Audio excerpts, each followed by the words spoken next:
This is coconut milk. We have some corn. I use two kinds of corn, the cream of corn and the corn kernels. So it has the right mix of like the freshly grated corn. And then some sugar, cornstarch, buko juice, and coconut milk. When I was growing up, instead of the regular milk, what we use is Carabao's milk. I just thought it's because it's the most available. Kasi even our tapa before is Carabao's meat there.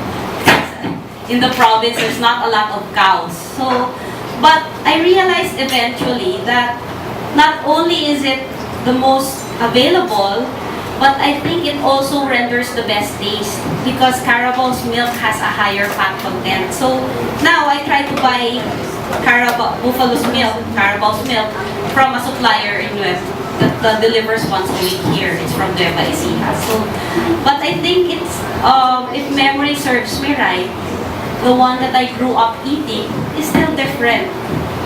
Maybe because the Carabao's milk I had before was unpasteurized, which is something that we don't even dream of eating, of enjoying right now because of all the food scares. So I'll start with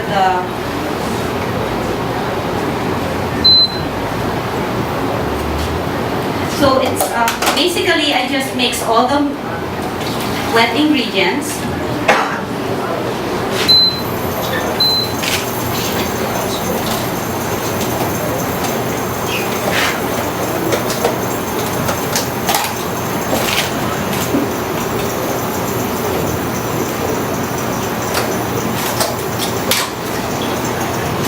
This is coconut juice. If coconut juice is not available, you can use water, but of course it's always better. And coconut cream is pakakagata. It's always best to get it fresh. Add some sugar.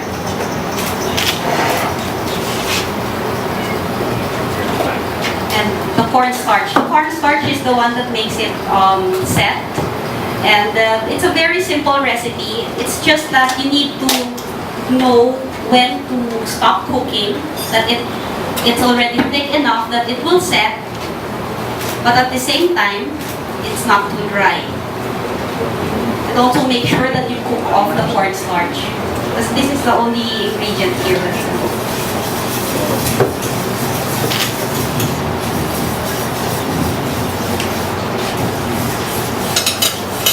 So, Maha Blanca, you think from what region is this? Any... Bulacan? Bulacan? Yeah, a lot of Kakanins are from Bulacan. Who's from Bulacan here? You're from Bulacan. What do you put in Maha Blanca na? On top, as a garnish, or... Cheese. Cheese, oh. Yeah, I think that's, mga 1940, mga American, during the American times, it's something that we add. Also, the most common that we see is latik. But latik, it takes a long time. And sometimes you have to, it takes a long time and it takes some patience talaga. You have to cook it off and it comes out with the oil.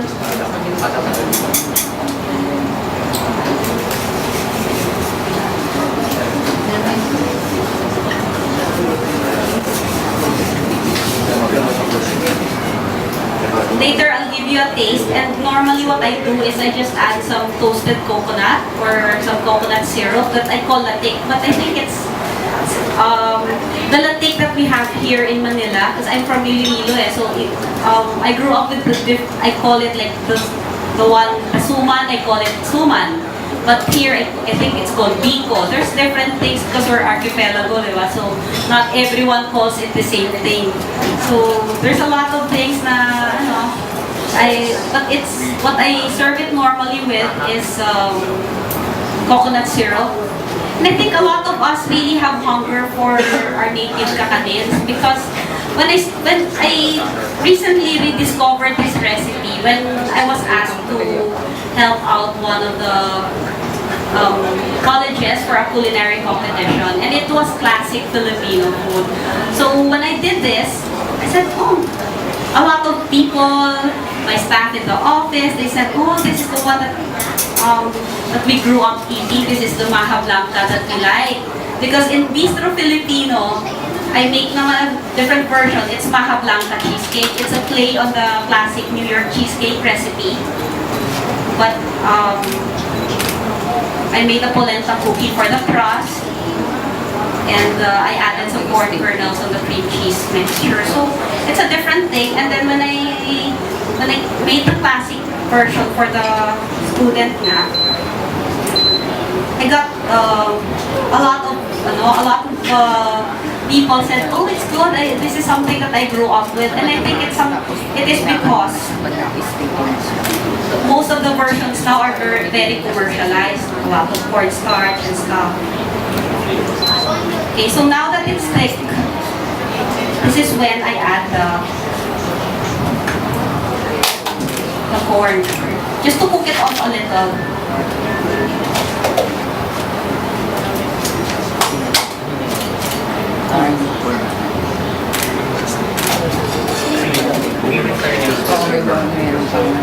Parang syrup. Parang flavor. So there. It's starting to thicken, but we have to cook it further kasi aside from the cornstarch, no other thickeners are here yet. So if you stop cooking now, and I think the corn, eventually it has a problem if it doesn't set. So try to make it thicker.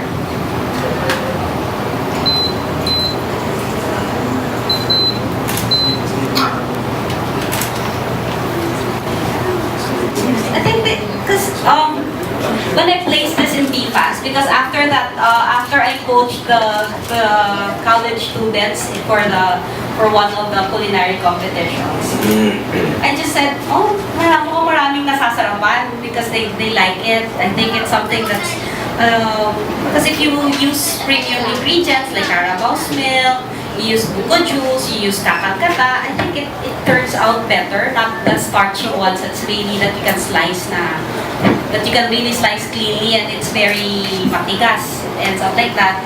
And it's sold by the manangs at night. So sometimes I said, I'll try nga, I'll sell it in BFAST, and it sells very well because I think a lot of people, mga Makati working people there, they miss din yung mga kakanin eh. So I think there's really a resurgence because we grew up with this food. So I think it's really our passion, and it's, sabi nga ng isang tao eh, yan lang yung kaya natin kainin araw-araw. Of course, because that's what we grew up with. And I think the challenge here is for us to have a passion for it, to be proud of it, to be proud of our cuisine, and to make it our mission to share it with other people and make good versions of it. That's the only secret eh. Because when you go to top French restaurants, there's always a French chef cooking. Italian restaurant, you expect an Italian guy. Even Vietnamese, even Thai. The Thai restaurants here, they even, like in the hotels, in Dusit, they have to bring in Thai chefs. So we are in the right direction. We have the professional chefs. It's just a matter of these professional chefs, young people like you, to have the passion and the pride to promote Filipino cuisine and not just cook it for the meals at home. So there. Needs to cook it further. Normally, I was surprised to learn that a lot of, what are the toppings that a lot of people would see aside from, she mentioned earlier, cheese. Ano ba yung mga toppings na nakikita natin sa maha blanca? Designated. Designated. Naka-come up na ba kayo ng kaong? Kaong. May nagsabi sa akin sa Batangas daw, kaong eh. Makapuno. Makapuno, di ba? They make. Kaong. Nag-Erlan. Meron nga talagang kaong eh. Kasi parang nagulat ako nun eh. Aside from makapuno. Baka meron pa dyan na ibang alam. Kasi it's very interesting. Ang dami pala nating iba-ibang nilalagay dito. Siguro imagination. limit is your imagination, no? No, because it's coconut. So I would imagine myself eating maca blanca with ube. Oo.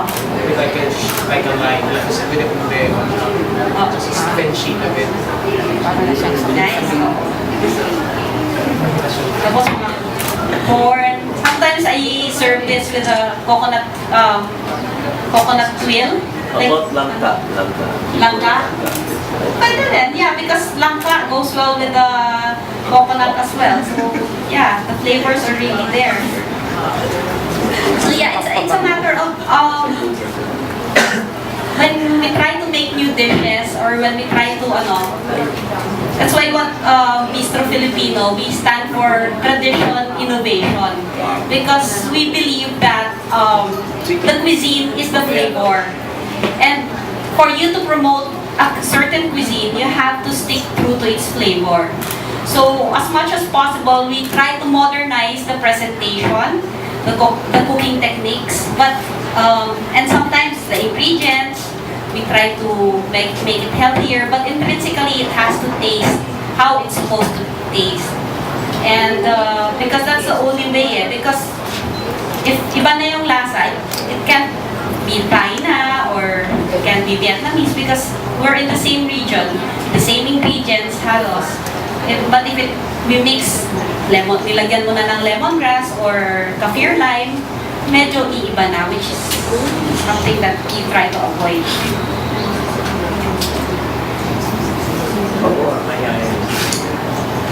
So it's almost ready.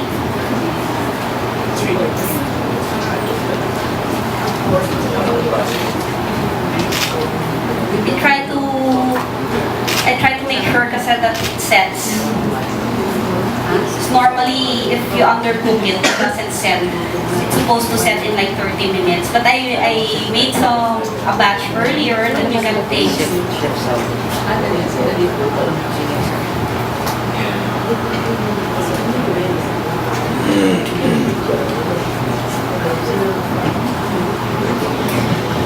Who knows about tibok-tibok? Who's Kapampangan here?